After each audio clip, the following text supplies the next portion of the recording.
Tell us what's going on Wall Street.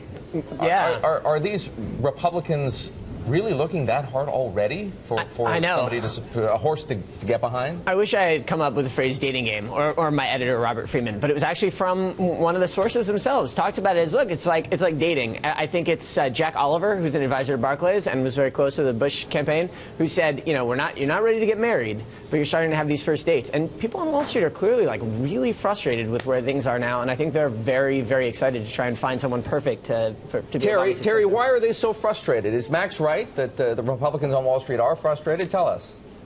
I think they are. They're frustrated because they married an amateur. The Obama administration has been pretty schizophrenic on business issues. They come out with a lot of hot rhetoric and attack Wall Street and use it sort of as a punching bag.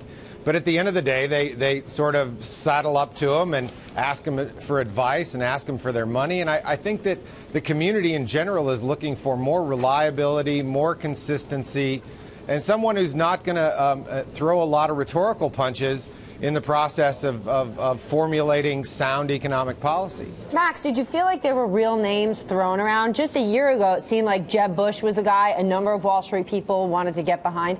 He seems to be really far in the background. So many guys were outspoken about their love of Chris Christie, and without the big C, what are they going to do? Right, I know. You know, I was surprised to hear Tea Party names come up. I really didn't think they would. I was assuming that this was going to be just like pretty pure, you know, sort of Jeb, maybe even a little Mitt Romney, who barely appears in our story. But you're right. We found important Wall Street guys who are willing to sit down with Ted Cruz or interested in Marco Rubio. But, you know, I just want to say something really quickly about that point. You know, I found so much anger and so much fury about Obama while reporting this story. But it was in the middle of my reporting, I have to say, that Dave Camp came up with this proposal to tax the big banks.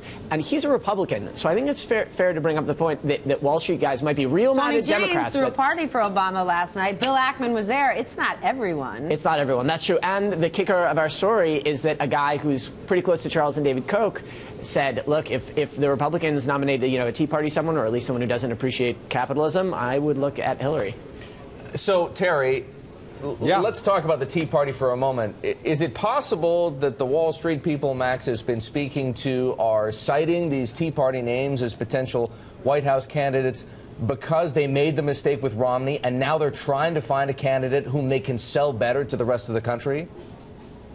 Well, that might be part of it, but I honestly think that Ted Cruz and Rand Paul understand the power of the financial potential on Wall Street, and they're going courting themselves. The guys that have the name ID are going to bubble around in the world, and they're going to see a lot of people.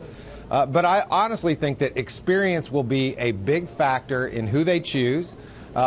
Because you want somebody who understands the executive function of the presidency and the power it has, that understands the macroeconomics of running the country. And I agree with the analysis that Hillary Clinton is a viable candidate on Wall Street. Everybody knows her. She's very consistent. She has the experience. And she's going to be a powerful candidate. So Republicans can't take the business and economic world, the Wall Street world, for granted. I think she's got a real leg up there. There's a lot of Wall Street people who love the Clintons. Look at Mark Lasry. If Hillary Clinton becomes a candidate, you could see Mark Lasry from Avenue end up being her biggest fundraiser out there. I think that Wall Street people have to be like some of the main characters in the Clinton universe, right? And listen, at the end of the day, we mentioned, you know, Ted Cruz and Marco Rubio.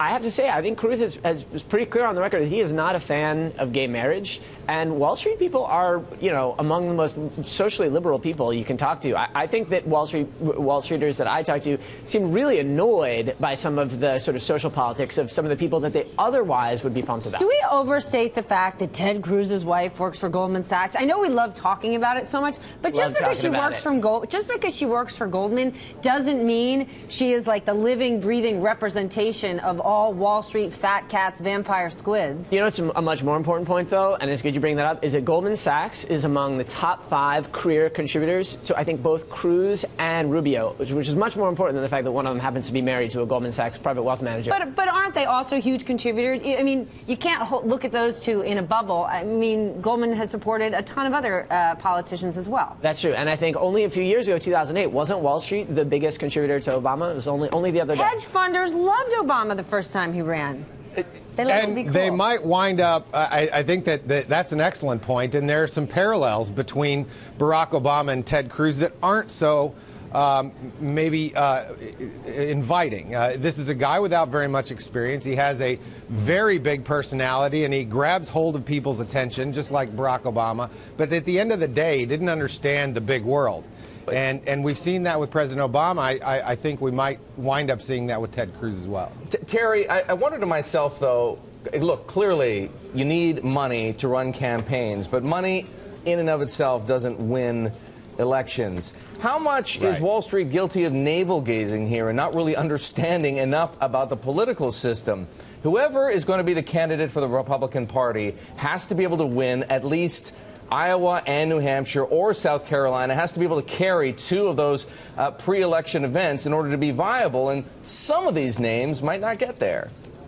And the subtext there is the internal battles that are going on in the Republican Party. If you go out and you talk to Main Street folks or people that are running businesses around the rest of the country, there is a real fight for the soul of the Republican Party. I know that you guys have covered that.